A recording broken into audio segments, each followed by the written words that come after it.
Kasunod nga po ng nakakahiyang pagkatalo ng Golden State Warriors kontra sa Toronto Raptors, marami nga po ang nagkwestiyon sa ilang mga desisyon ni Coach Steve Kerr sa huling minuto ng laro at isa dyan ay ang pag-allow niya kay Buddy Hield na itira ang last shot ng game imbis na ibigay ito sa kanilang superstar na si Stephen Curry. Ayon sa naging post-game interview nito, malaki pa rin ang kanyang tiwala kay Buddy Hield kahit napakalamig ng shooting nito dahil alam nga po niya na may papasok nito ang kanyang susunod na tira. Dagdag pa nito, ipagpapatuloy pa rin niya ang pagtitiwala at pagpapalaro kay Buddy Hield sa mga susunod na laban. Kaya imbes na batikusin ng mga fans at analyst ang kanilang mga players, siya ang aako ng responsibilidad ng pagkatalo. Hindi nga po niya masyadong napaghandaan ang pagkawala ng mga key players sa lineup na siyang rason bakit hirap sila sa opensa at hindi nila napapahinto ang opensa ng kanilang kalaban.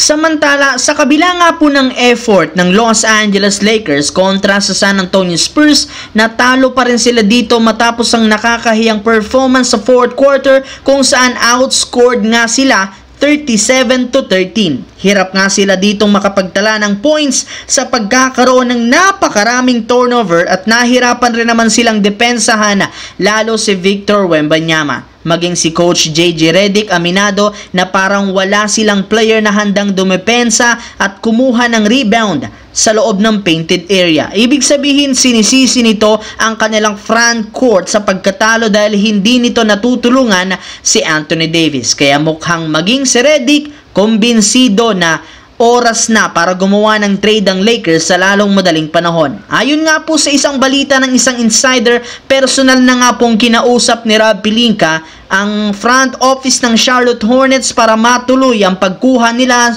sa matagal ng target na si Nick Richards. Sa katunayan, nagkakaroon na dito ang Lakers ng initial offer na sina Jackson Hayes, Gabe Vincent at multiple second round pick. Kapag naging matagumpay ang negosasyong ito, mapapakinabangan nila siya ng husto sa offensive rebounds at defensive powerness sa loob ng court sa pag-average niya ng 9.2 points at 7.7 rebounds a game. Sa kabilang banda, simula nga po nang mag-umpisa ang season, marami na ang nagsabi na napakahigpit ng kompetisyon sa West sa dami ng loaded teams dito na naglalaban-laban sa positioning. Pero sa kabila niyan, meron pa rin sila ditong isang team na legit na nagdodomina, which is ito ay ang OKC Thunder na siyang may hawak na number 1 sa Western Conference sa kanilang kasalukuyang record, 32-6. Iilang teams pa lang naman ang nakakatalo sa kanila kaya sila ang itinuturing ngayon na team to beat sa West dahil kahit kulang sila